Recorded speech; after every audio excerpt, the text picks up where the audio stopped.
Okay, guys, I'm Alan Baker, and this is Bob Burgee. We are the Association Director and the Technical Director of Eric Paulson's Combat Submission Wrestling Association. Welcome to the CSW Podcast.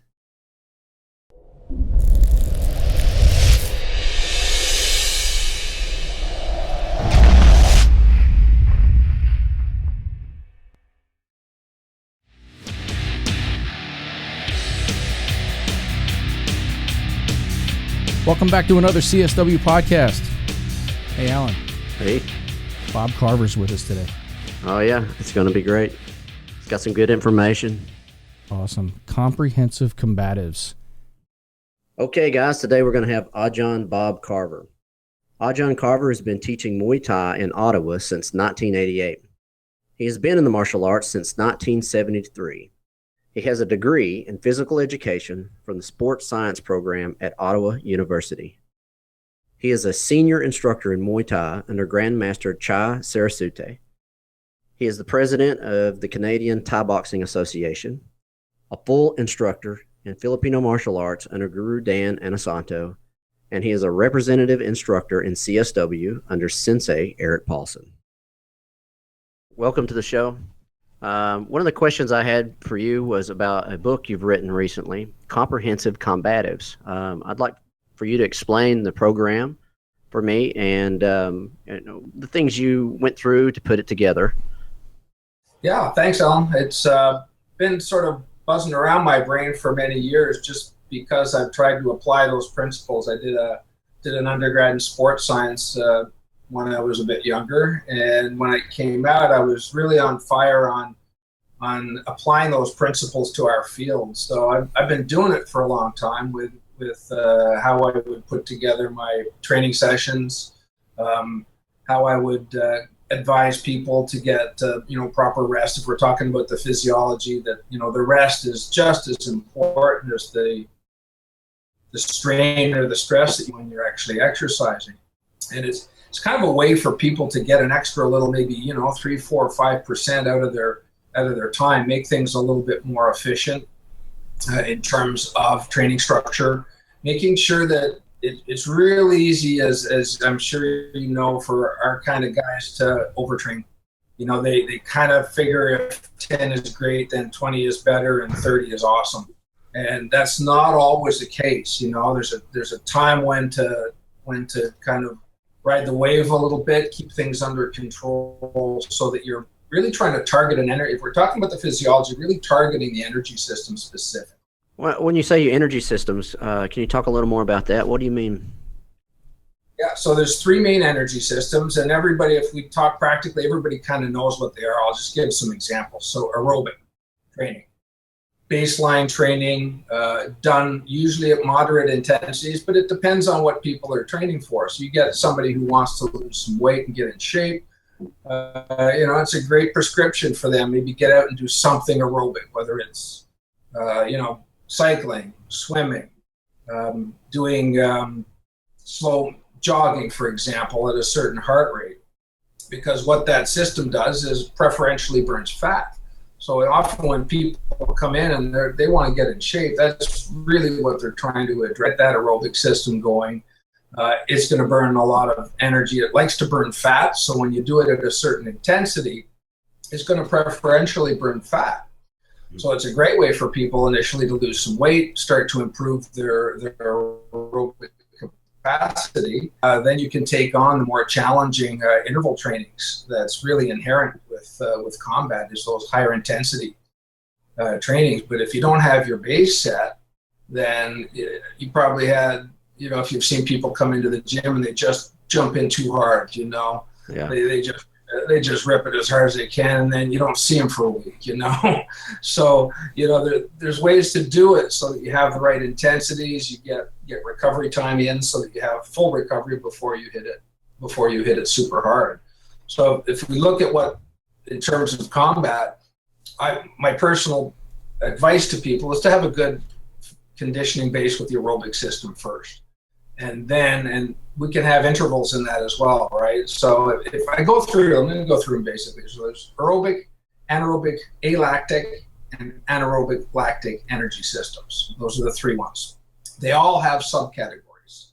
So they each have a time to peak power maintenance, and capacity.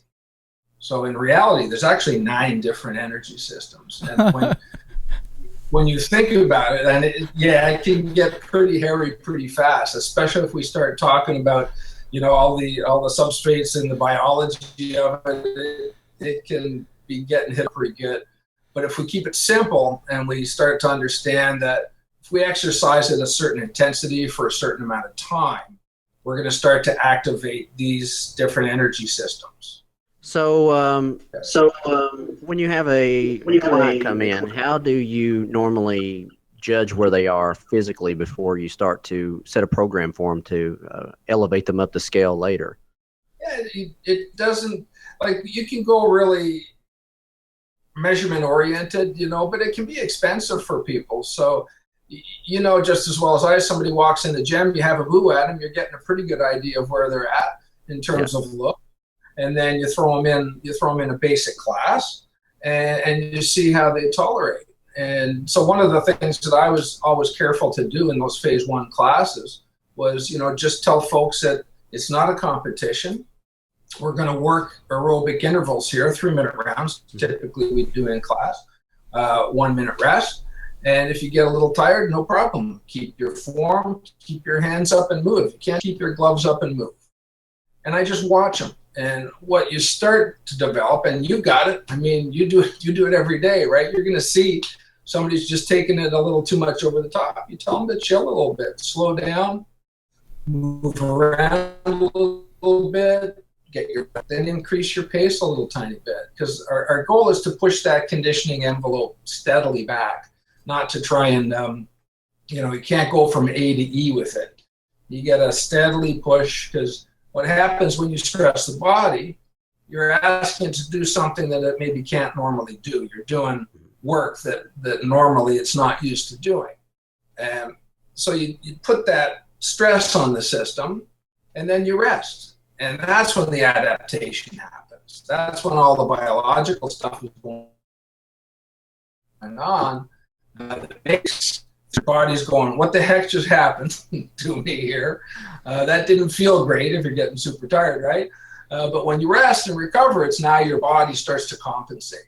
And it's like anything else. Your body is used to what. So if you're sedentary and you're not used to physical activity, and you throw that at it for a few weeks, it's maybe not a whole lot of fun. You're going to be a little sore. You're going to be more tired than you have been just because you haven't been doing much. Mm-hmm. But then once you get that cycle going where you're getting used to that conditioning effect and training effect, after a few weeks, your body actually starts to want it. If you miss a training session or two and you get a little hinky and a little antsy, that's why. Your body's used to that. And when people, your body does what it is used to doing. So when people are used to sitting around and doing nothing, that's what your body's used to. So our body is wonderful. It is tremendously adaptable. And one of the things that's very interesting about the conditioning part is that the benchmarks are always changing because you're getting more fit. So I believe in people coming in, I like them to have a journal. And so I've got just a 1-page hard copy. I'm kind of old school like that as well. I watched your podcast the other day. Same thing. I kind of like writing stuff down. And just track stuff. What's your weight? All right. Every morning, here's something that's big that a lot of people don't do that should do. Every morning, you wake up before you even get out of bed to have a pee. You take a 10-second heart rate, resting heart rate, and you record it. Because one of the things with overtraining that guys won't realize they're really overtraining. They won't know it. And then all of a sudden they get a cold. All of a sudden they get a flu or an injury. Their system, you've beaten down the system a little bit. And one of the indicators of something starting to knock at your door, injury or maybe illness-wise, is a higher resting heart rate in the morning. Mm-hmm. So if you're used, you're waking up and let's just pick a number and say it's, it's 68, kind of day in, day out. And all of a sudden it jumps up to like 70, 71. That's a little indicator that maybe you should taper off a little bit for the next few days and let your body have some rest. How do you do that, Bob? Technically, how do you take your resting heart rate? Well, now the technology is so great that you can get all kinds of wearable technology that'll give it to you. I mean, old school, I just literally roll over, look at the sweep hand on my watch, and I do a 10-second. 10 seconds. Okay, that's what I was getting at. With no toys, how you do it? I do a 10-second carotid, and often in class, like if we're doing anaerobic work, where we're doing high intensity work for fairly short duration, 1 minute, where, for example, have them do as many double kicks left, right as they can if we're doing a Muay Thai class. And they just push it. They kick as fast and as hard as they can for that full minute. I might have a group of up to 20 people doing that. And as soon as we're done, I'm just telling everybody, all right, find your carotid pulse, ready, and count. I give them a 10-second. We'd have a whiteboard. They mark down the number of repeats and their heart rate.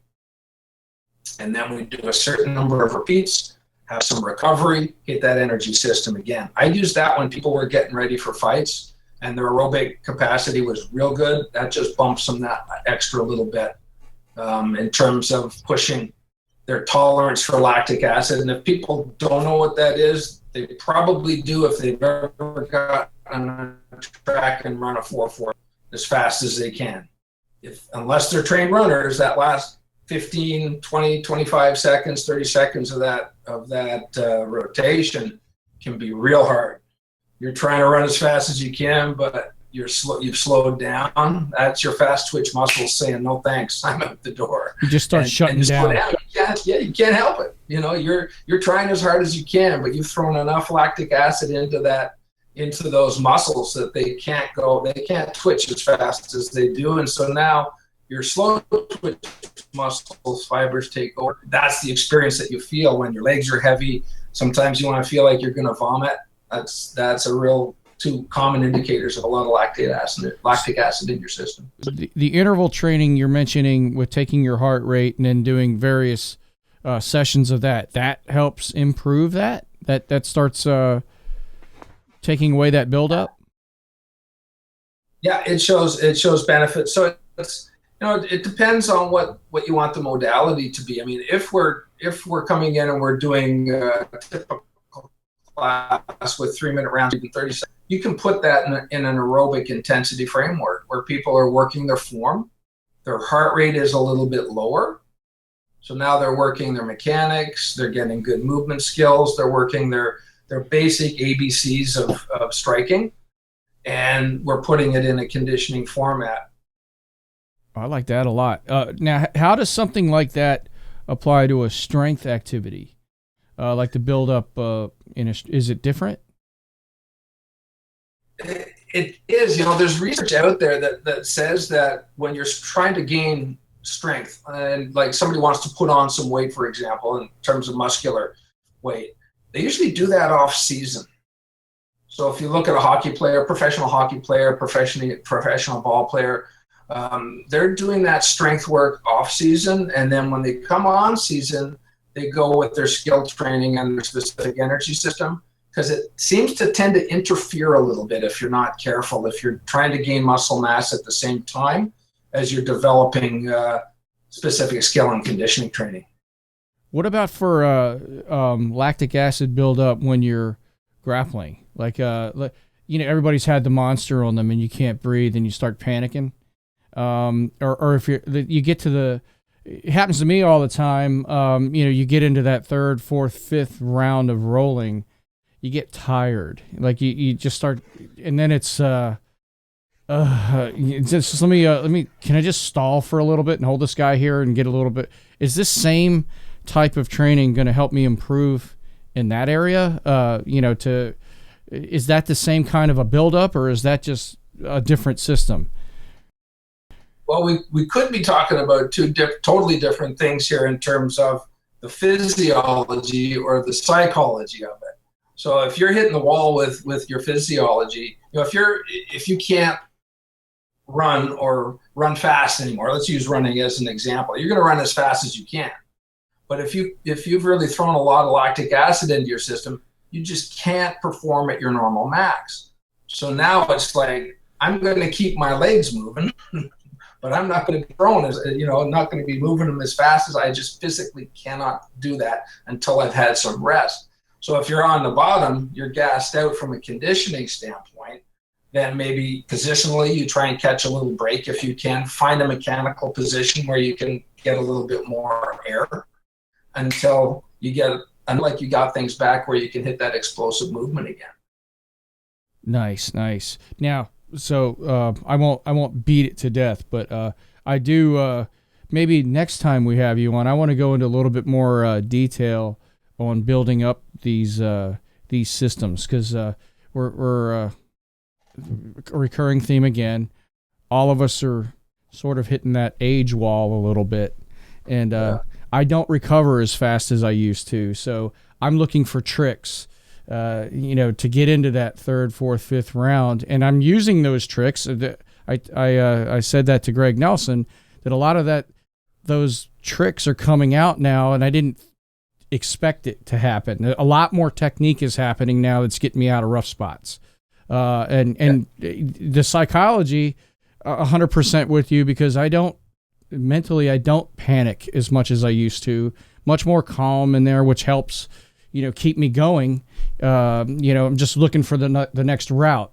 Sometimes you just tap, but you're looking for the next route, and trying to get through there in a more controlled way. But hacking that system and saying, okay, well, if I'm doing, bag workouts or whatever, and then doing the heart rate and scientifically, I'm not looking to be a professional, cyclist level thing, or just a couple of little hacks to get that little bit better for a regular guy. Not looking to be, like a super athlete or anything. It's not happening anyway, but you know what I mean? Just a couple of little tricks that most people that would be watching or listening to this can use. And I think maybe you just gave us one with the heart rate, and doing that little cycle you had there with, you take your heart rate, go again, take your heart rate, and build up a chart, and then your resting heart rate in the morning, that kind of thing. And having a goal so that you're going to look to hit a specific range of heart rate for a particular energy system. When we were chatting yesterday, I talked about the Tour de France guys. So if you look at them doing a stage and they've got the front of their jersey open, you're going to see every one of those guys has got a heart rate monitor that's connected to a little computer on the front of their bike. And I can guarantee you that what they're doing there is making sure that they don't bump into over that lactic threshold where they're starting to accumulate lactic acid, because that's when they're going to crash and burn, physiologically crash and burn. They're floating just on the edge of that intensity where your body starts to accumulate lactic acid. And that's where things go bad. That's when you're slowing right down. All of a sudden your punches are slow, your kicks are slow. You need to grab onto them, hang on, rest a little bit. And then when things come back to you a little bit, now you can go get back into the game a little harder. There's a great book that came out quite a while ago now called Lactate Threshold Training, I think it was called, by a European guy. And I was fascinated by this book because he talked about Olympic caliber athletes not training efficiently. This was back around 82 or 84, I think it came out. And I went like, wow, if, these best athletes in the world, they got sports programs, they got doctors, they got physios, they got massage therapists and everything. If they're not being efficient, what about everybody else? No kidding. Right? Yeah, so that's the thing, is starting to understand the basics that go into performance and just kind of break them down to their different components, and then look at what it is you're going to compete at. You're saying, what are my tricks? I slow down. I can't hit stuff hard anymore. I've got no cartilage left on the end of my wrist joints. So I watched Greg's podcast. It's like, yeah, I do the same thing. I just move easy. I'll get the sticks out, start to move around, loosen up, get the oil flowing through the joints, start to get a light sweat going. But I'm never going to be like I was when I was in my 30s. If I've seen Guru a few times in the last couple of years, and he's gone, oh, you're aging beautifully. And it's like, well, thanks, Guru, not really, but TikTok. So I'm never going to be doing the things that I could do physically when I was in my 30s or 40s. But one of the things that's the bonus, how the body works, is our timing can always get better. And we only lose about 10% of our speed as we age. Other stuff, my aerobic capacity is now probably over 12 less than what it was when I was quite fit. But I know that my timing's pretty good, right? And I think it can always improve, and you don't lose much speed. And your mind's a lot better too. I think so. You just start to, for example, structure of position, for stand-up. You start to be able to predict because, the body is in a certain position. It's going to be easier for it to throw something from the left side or the right side, for example. And we start recognizing and being able to plan ahead tactically for what we see is going to be coming at us. You start to be able to predict stuff pretty well. I think when you've been doing stuff for a long, long time, you start to recognize the cues early. And it kind of looks like you're a bit of a mind reader when you're working with people sometimes. At least Ajahn Chai is. So when you're training a pro fighter, let's say same thing we got into with Greg Nelson. He had his fighters. We talked about either an 8 or a 12-week cycle to get ready for that fight, and his guy peaked 2 weeks out. Did you have the same kind of a system? Is that a pretty standard thing? It's pretty close. Now with the big catch with this is if people are trying to cut a lot of weight, Greg mentioned in the last podcast, 10 to 12 days, but they're still cutting weight. So I want to have people that I was training, and by the way, I've always only trained amateurs up to this point. I've had people that have gone pro that have started with me, but primarily I've trained amateurs. I want them walking around about 5 to 6 pounds from their fight weight. And that's a real challenge. You get guys that are in several days losing massive amounts of weight. That affects things. I don't know if people realize how dangerous it is. Everybody does it, but I don't know if they really know what kind of risks they're taking, because you're severely restricting water intake. That changes all this and all that. Die trying to make weight. It's one of the things that I want to help sort of maybe give a little bit of more education on. So yes, you start the taper. The taper can be as long as about 10 days. Usually I'd have them start to just really back off about a week. But with the 2-week thing that Greg was talking about, and you guys have probably seen this, you're getting somebody ready for a fight and they injure in the last couple of weeks before the fight, right? They're getting sharp, their conditioning's good, they're getting, they're psyched, they're getting ready, and then all of a sudden, ping, the last couple of weeks, something tweaks. So you really have to monitor things carefully, and especially with the technical part wars. That I'm big on that. If I'm always preaching, it's like, slow down a little bit, work your timing. Good thing about what we do with the Thai box, it's a Thai pads, the focus, it's a heavy bag. Go ahead, full on, fill your boots. But when you're playing with somebody else, keep the timing sparring relatively light. You got to amp it up. I mean, let's face it, you're gearing up for something where somebody else is going to try and hurt you. So you need the timing sparring. You just got to watch the intensity. For me, of the head contact is the biggest caution. So there's a couple of things going on, right? We want to keep them directed physiologically, and then on the rest, have either of you guys ever been injured like a short-term injury? Oh yeah, many times. Back to the gym, and your first workout, it's like, yeah, you feel awesome in that first work, and it's like you're about to recover. You didn't train because you couldn't train, And then you come back, let's say it was a week off or something like that. You come back in and it's like, man, that felt fantastic.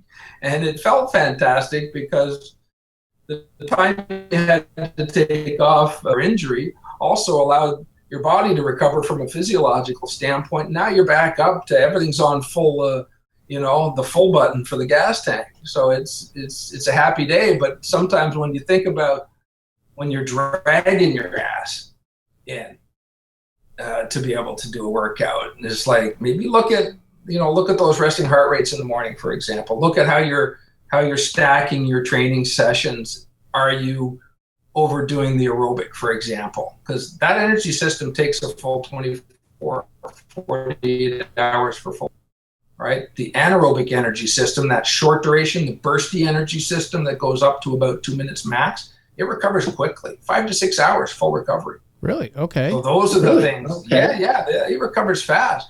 But, when you're staggering and stacking all kinds of different training in and you don't have enough recovery, that's when you're going on a little bit depleted already. That's where guys have got to be. So let's say I have one area of training that is focusing on conditioning, and that can be in a kickboxing format or in a repetitive thing like cycling or running or whatever you're doing to increase that capacity. Is the other, obviously it would affect it in some way, but then could you also, to be time efficient, say, tailor your jiu-jitsu rolling sessions or some focus mitt sessions, etc., without overdoing it too much? Are you still overdoing it too much if you do a 2 a day, or if you're training every day, like stacking that properly, designing that to where you're not overtraining? What's your strategy for something like that? So I'm still getting my conditioning, or are you doing it all at the same time?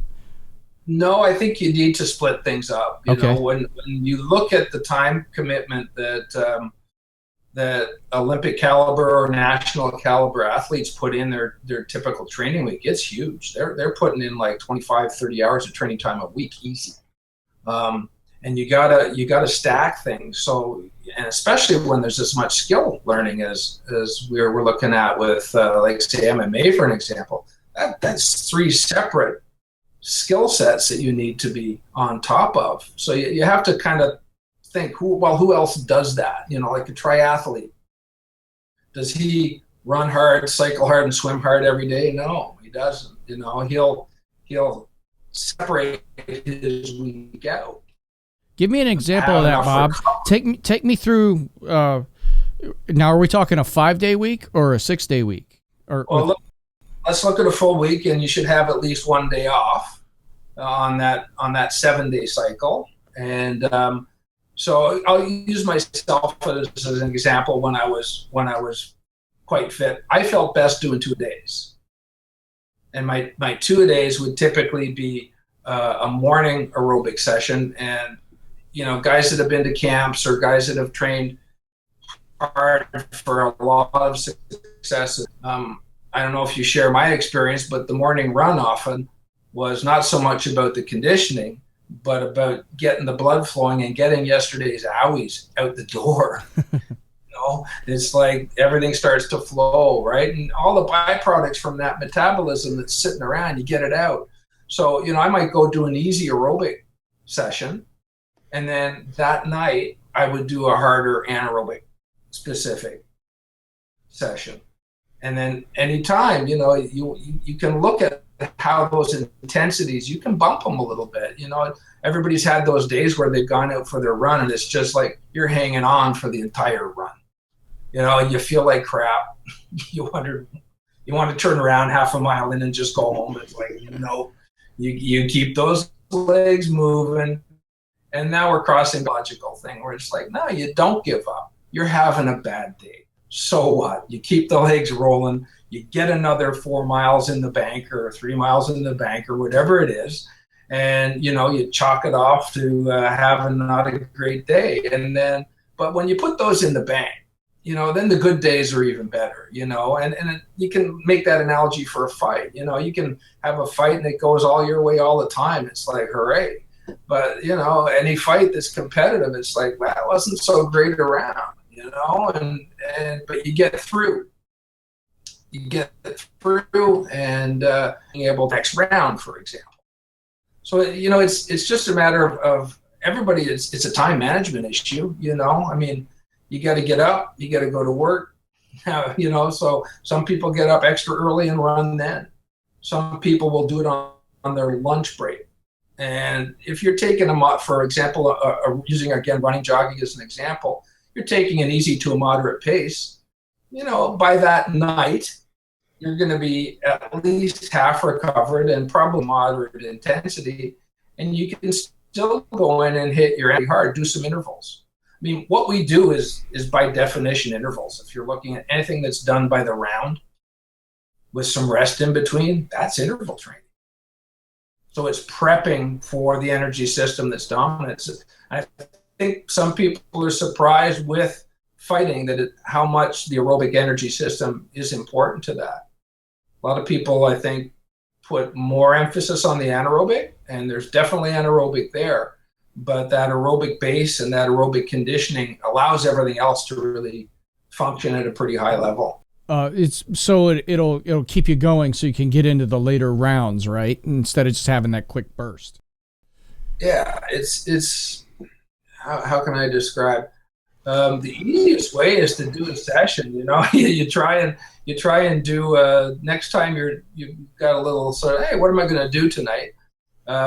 Get yourself a little sheet, or if you got a whiteboard, use a whiteboard and do that little anaerobic peak power maintenance trial and see how your body feels. You go for a minute, you do at least 2 kicks on a side if you're using Thai pads. You kick as hard and as fast as you can for the entire round.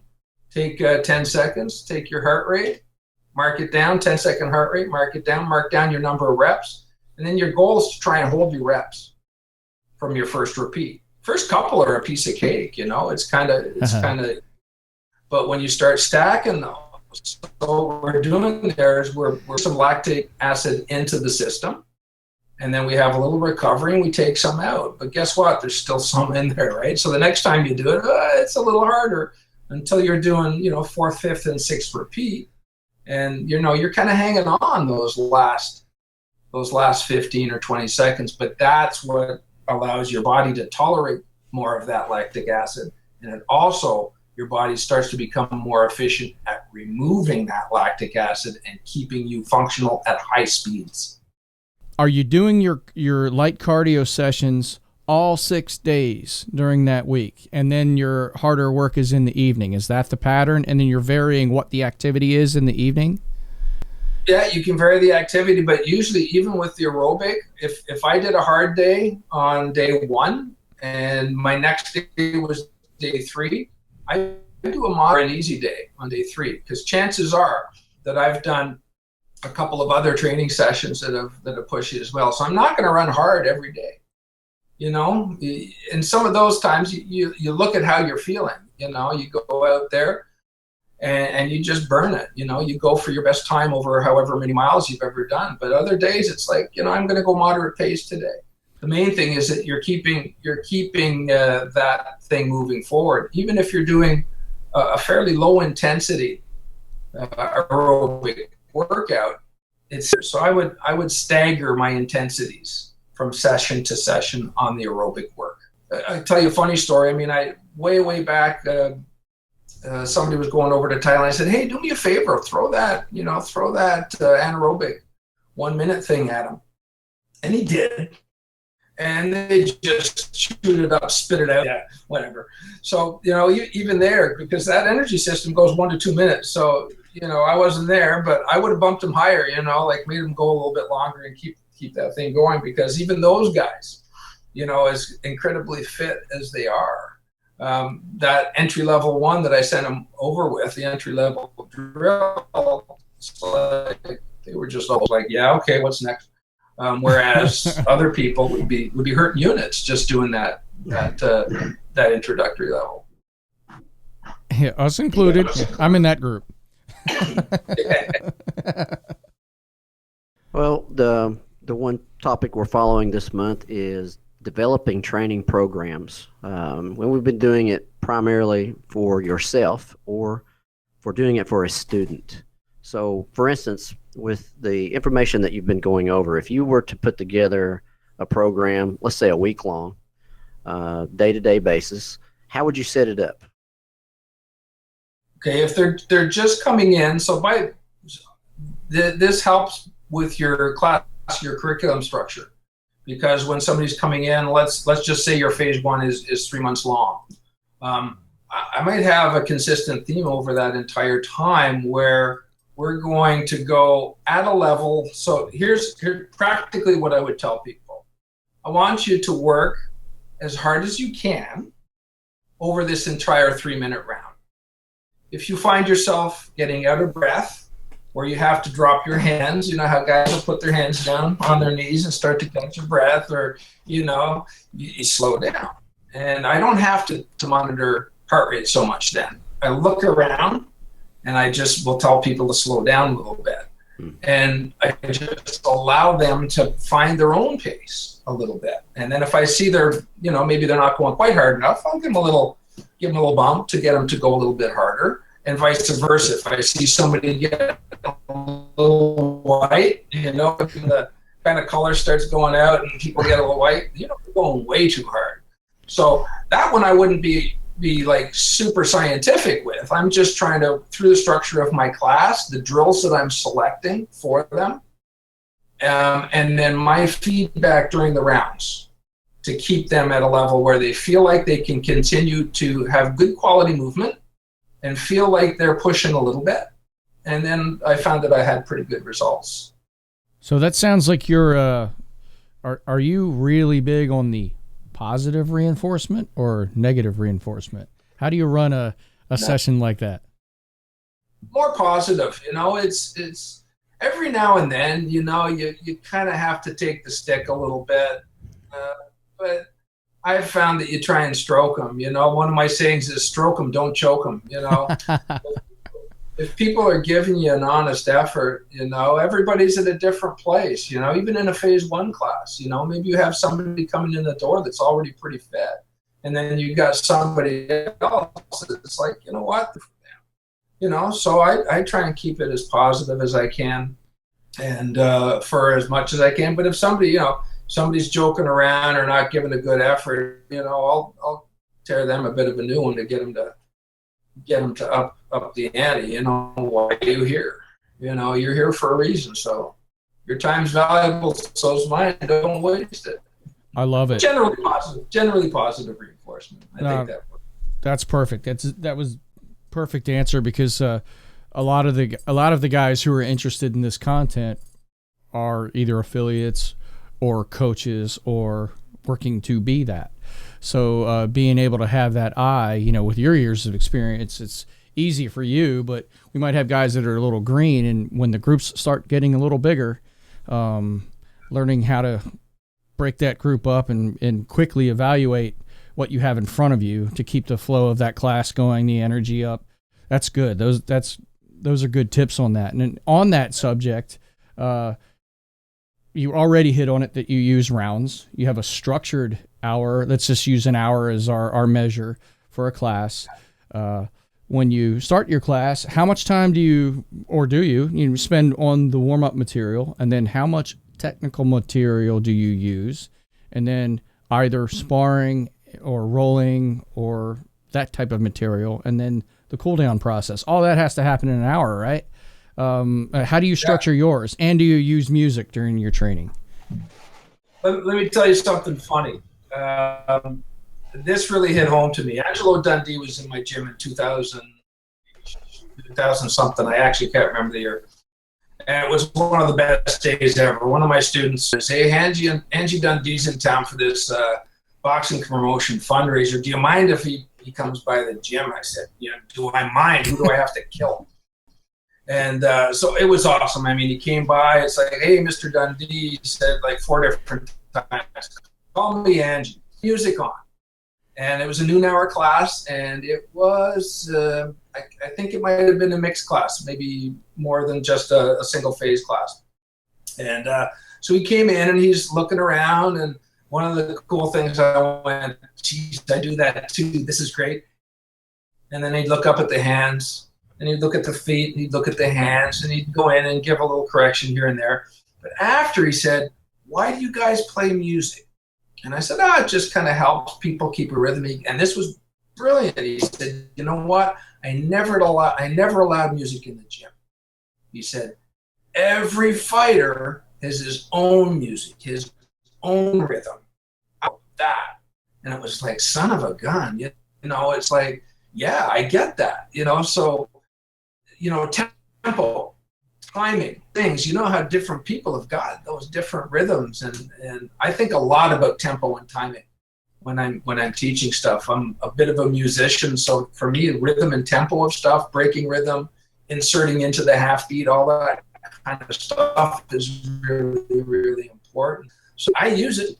I use it because if I've got the right tempo music, I know that it's going to start to instill a rhythm in those people. I always think about it. Hold on, you're unfreezing there. Okay, you always use you were doing that. You always use music. I pretty much use music almost all the time. Yeah, we do too. We always have music during our sessions. I don't just not as good a breakdown as you do. We just like it. Yeah. It's like with the drumming with the Filipino arts, you know, that drumming, that instilling that rhythm. Same thing in Muay Thai fights when you see the gamelan band on the side, you know, that influences fighters' pace. So yeah, music can be a good thing in class, I think. Tell us a little bit more about a product you have coming out soon, Comprehensive Combatives. We touched on it at the beginning. You started going into there. What plans do you have for releasing that material in the future? Well, I've been lucky. I had a couple of units already. I was over at Singapore in let's see, when was that? March of this year, working with a covert group there for a week, and they loved it. And so that's what I'm trying to do, is get out there and share the material. I can do it over a weekend for the getting the platform information down the pipe. It's a pretty intensive 2 days in terms of a lot of information coming at you, and actually way more succinct than my rambling today. Today I was kind of rambling a little bit, but I really go in a sequential manner with it so that people can get it deep, and more importantly, be able to use it. So that's really kind of my goal. It's like, you know, the applied exercise physiology, the applied psychomotor learning. How do you do little things that are going to help your, for example, class structure, correction versus single correction. Everybody's had a class where you've got this great plan written out for your class, your 60-minute long class, and then you got about 40% of your class where it's just going zing. It's over the top. What do? You modify. So you have to think on your feet. But what the Comprehensive Combatives is meant to do is give you those core components, the applied psychomotor learning, the applied exercise physiology. His brain is undergoing under levels of stress. Even, you know, as a fighter, as a special operator, you better have this together when you're going into the ring, or when you're going in to kick your door or do whatever your job is. That needs to be together. Understand mechanics, not from a super scientific standpoint, but we all do these things already, whether we know it or not. I'm just able to help you, I think, do it a little more polished maybe, and from a better information base, so that, you know, it's really a professional development course is what Comprehensive Combatives is. I wrote it for instructors. So if I'm going into a LEO or a military group, the content fits. I may focus a little on different areas with different groups, and same thing with the combat sport coaches. The information is good for everybody, but I may tweak it a little bit depending on the group I'm working with. So that's really the main idea, is to try and get this information out, help our people. I mean, everybody that we know, it's a great group, right? I mean, just getting to hang out with a lot of the people that we've known over the years is fantastic, and everybody's always learning, right? We go to camp, Thai camp starting tomorrow, day after. This week, you know, everybody's learning from everybody else. You know, you're looking around, it's like, damn, I like that. You know, or you'll do a seminar with somebody, and it's like, I'm an idiot. Why didn't I think of that? That is so simple. I've been doing this for 43 years and I couldn't figure that out. But that's the cool thing. Everybody's got something. And even with teaching, you guys know, you're going to have that problem student in front of you, and all of a sudden it's like, son, I just learned something really important from that student because they did something so goofy and off the charts that it made you think so, it made you wrap your head around it a little bit differently. And then, okay, try doing it this way here. So it's cool. It's like we've always, like, over the years, I've been with girls since '85. I see that amazing man, and every single time I see him, I learn something. I don't, man, turned me into a history geek. Half of the books you see behind you there are all about history. So I'm big about understanding where stuff came from. And so it's the same kind of thing. Now I'm trying to get that information out around the sports science. We're always taking seminars and skills or tactical skills. Here's something where you can start to improve your knowledge base that's like you're going to teach those things from a more professional standpoint. Six parts. There's 7 different chapters in the handbook. So the big difference between a book, if I had have written a book, it would have been about that thick. Yeah. I wanted something functional. So a handbook accompanies lecture. Okay. So I can hand you something that after I've gone, you've got a reference and you can look stuff up, but I get a PowerPoint for every chapter, and then I blow open that material. And then that's where I use the practical examples of stuff and give you the foundation information from these different areas, and then how they all tie together. I mean, one of the things that's interesting about the whole idea of sports science is you've got all kinds of people that are specialists. There's some good people out there now. When I first started doing physiologically specific tactical training, I don't think there was anybody else out there doing it, to be honest with you. That was 1988. Now there's guys with PhDs out there that are also combat athletes. And I love that. One guy, I don't know if you guys have come across MMA training. The guy's a PhD in physiology. You broke up on the name there, Bob. Who did you mention there? Yeah, it's called MMA Training Bible. Oh, okay. It's an online thing, and it's full of great physiology information. You just go into the section and start to download and understand it. Who's the fellow from UCLA? Paul McCarthy? Oh, he just did the cognitive collie video. Exactly. So there's a guy who's in the psychomotor learning realm of combat sports. So I'm not at a high level like those guys in their specialties. What I am is I wanted to know the whole pie, not just a slice. And the higher you go in your education, you tend to be more and more focused and more specialized. So what I've tried to do since I graduated 30 years ago is I try and keep current by reading the research journals and doing searches. Like just the other day, I printed something on periodization training and stuff about concussion, for example. That's important information to know. Like here's a simple example. How long does it take a cut to fully heal? I ask people that question. Guys that have been cut, right? They got their stitches, and it's like, how long do you think that cut is going to take to fully heal? And I'll get, 4 weeks, 6 weeks. Maybe they're hedging their bet. 2 months. It's like 10 months. Really? That's 10 months? Yeah. People are amazed when and that comes from a surgeon. By the time everything has fully healed and strengthened, it's a long process. So, it's little bits of information like that can save you grief. You got to cut, and, it's been a couple of months, and you decide to leave the headgear off because, it's healed, right? And now you recut, right? And now you've prolonged your healing. 10 months. So it's those little things. It's like, I'm not a genius. I just get that by going online, and I'll start doing some Google searches. I'll look for references on conditioning for it might be judo, it might be sambo. Now there was a good study that I put in the handbook. The first time I've ever seen somebody put numbers. So you guys, if you know anything about how much repetition does it take for something to be automatic, in quote. And it's like, I've got all these books on psychomotor learning. It's like, you sons of guns, you won't give me a number. It's like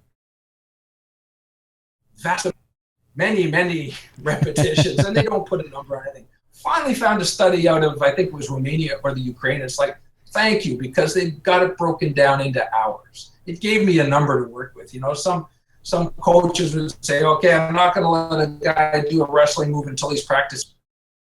Right? Just overlearn it until it's second nature. You know, you get an athlete, he's good to go after 2,500 repeats.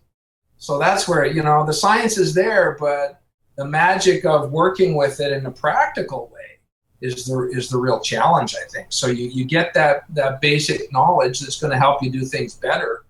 And then it's always the fighter or the person in front of you that you have to adapt to. Maybe they're not, you know, the high-end conditioned athlete to start. Maybe you get a highly conditioned athlete who's not very talented. You know, he can take a punch, he can hit like a mule with both hands, but he's not very fast, right?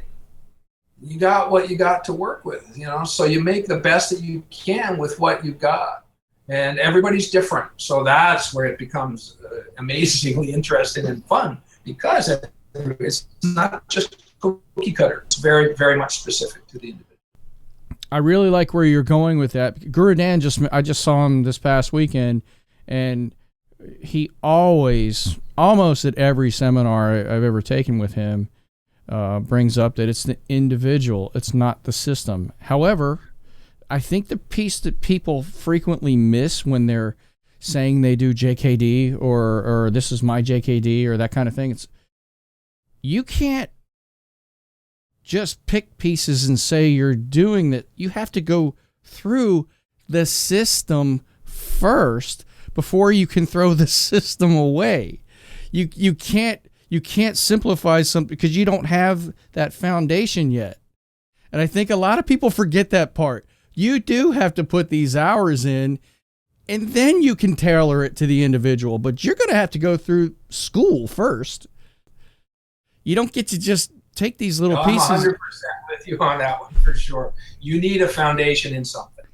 You need a good foundation in something. You can't just, you know, pick and choose something when you don't have a foundation on which to build. Yeah, he every time he mentions it, but a lot of times it's you do see a lot of well, this I'm doing this and this and this and this, picking and choosing, just like Bruce Lee said. Well, hold on a second. These guys have put in a lot of. Look at them. Look how sharp they are. They've put in a lot of hours. They've earned this, and now they have that discerning eye to where they can specialize this stuff for themselves and know what they need, know how their body is, and or if you're a coach, know what your student is. But he's still going to have to get out there and learn those basics. There's a nice saying that fits with that. Premature strategy is the cause of much grief. You just made a shirt, Bob. You know, it doesn't matter. I don't think it matters what it is. You know, if you've got a great judo foundation, it gives you a starting point. And, you know, you can't be making up stuff when you, like you said, if you haven't gone through the system, you're going to think you're making up stuff that, you know, some guy comes in and trains for a year and bails and starts, you know, doing whatever. And it's like, but wait a minute, he didn't get this, and this. So you need that solid foundation in something. Let's go back to, I was fascinated by the heart rate thing on the heavy bag. Give me a drill for tonight. Let's just say it's the 2 kicks. Flesh that out for me in a couple of minutes here, that the guys can, when they're listening to this, they can take a couple of quick notes and throw that into their workout that night. How do I break that particular drill down? Usually what I would do is actually do partner drill with tie pads, because the heavy bag can start to move enough that you're not able to get quite as many repeats out as you like. This is not a drill for a lot of movement around the bag for footwork and repositioning. It's a drill to get as many kicks. I also use knees You can also use punches down the pipe as you can in the minute. So what I would do is have people partner up. You're going to hold for a round, and then there's going to be rest. The pads switch up, and then the other guy holds. And how you structure the timing of it, it works out to a 1 to about 3 or so work-rest ratio, which is important. You get rest, you hold 1, and then you repeat. So if we look at a minute of hitting, let's do 1 full minute of rest. In that time, the pads switch up, and then your partner hits round 1. Okay, with me so far? I'm with you. At least 2 kicks. I found that if you do singles, you just can't quite get as many pipes down the pipe. So minimum double kick, good form, right? So don't let their form slide down, and they kick as fast and as hard as they can for the entire round. You have to be on the watch here. So if you're running this, it's like I tell them when 30 seconds is gone. I tell them when there's 10 seconds left, and then I count it down. 5, 4, 3, 2, 1. Now, find your carotid pulse. Glove off real quick. They actually don't even need gloves if you're just kicking an in. Find your carotid pulse. No problem doing that because it's going to be banging against their hand, right? And then I'll say, ready and count. I'm watching the sweep hand, 10 seconds, time. They go over to the whiteboard or your piece of paper, and they put down the number of reps, which the holder counted out loud, and their 10-second heart rate. And then for the first one, try doing 6 reps and only do 1 set. But about 12 minutes of active recovery where they easy shadow box between the sets. So that would be an entire workout if you're doing 2 sets of this. Actually, just doing 6 rounds will take up your hour. Okay, so 1 minute on, 1 minute rest, 1 minute holding. Is that a rep or a set? That's a rep? So you're going to do 6 repetitions. That will be 1 set. So 6 reps is 1 set. Okay, I'm with you. You can play with how many reps are in each set and the number of sets. Usually, if I'm trying to hammer that energy system specifically, I'll do 2 sets of that. And, the time the work time, you can shrink it down a little bit and have a 1 to 4 recovery. That's classic. 1 to 4 work-rest ratio is classic for anaerobic lactate peak power maintenance. And before you hit it again, just to fit it into a class, I would do 1 set, 1 minute on, 1 minute rest, holds. So one of the key things, and first workout, it's like, damn it, the guy forgot to count. The guy holding, he needs to let that guy know where he is, because the goal is to get as many good quality kicks down the pipe as you can, hard and as fast as you can go in the minute. And now you're trying to hang on to that number. Oh, nice. Trying to stay where you were in round 1. Where you were in terms of numbers of reps. Now, if they're not in the 60s, something's wrong. Either technically they don't have a handle on their kick. Most people should be up somewhere between 70, 80, upwards of 90 kicks in that 1 minute. So you're really kind of going for it here. You're letting it rip. Do you take the resting heart rate first before you do this, and then write that down? No, I just give them the working heart rate when they're done. Working heart rate. Okay. Are you writing that down after each rep? After each rep, yes. And where should we be alarmed if this thing's really going through the roof? If they're turning white? You guys will have seen this. When you see somebody go white. Yeah. So no fainting or vomiting drills. We're not going that far. If any of you, don't know, you should know by now. This guy has a lot of knowledge to share, and he has some really cool products coming out really soon that are this very area. It's very focused sport training. So I recommend you check out Bob Carver. Thanks very much, Robert, and thanks, Alan. Thanks, guys, for including me. And I mean, you've got some fantastic people that I've seen. So just to be, doing this with you is a real honor for me. Thanks. Thanks for coming on. This podcast is brought to you by Eric Paulson's Combat Submission Wrestling Professional Coaches Association. We are striving to be one of the top organizations in the world for professional martial arts instructor training and business development in the martial arts industry. For more information, you can contact me, Alan Baker, at cswatlanta@gmail.com or through the main website at ericpaulson.com.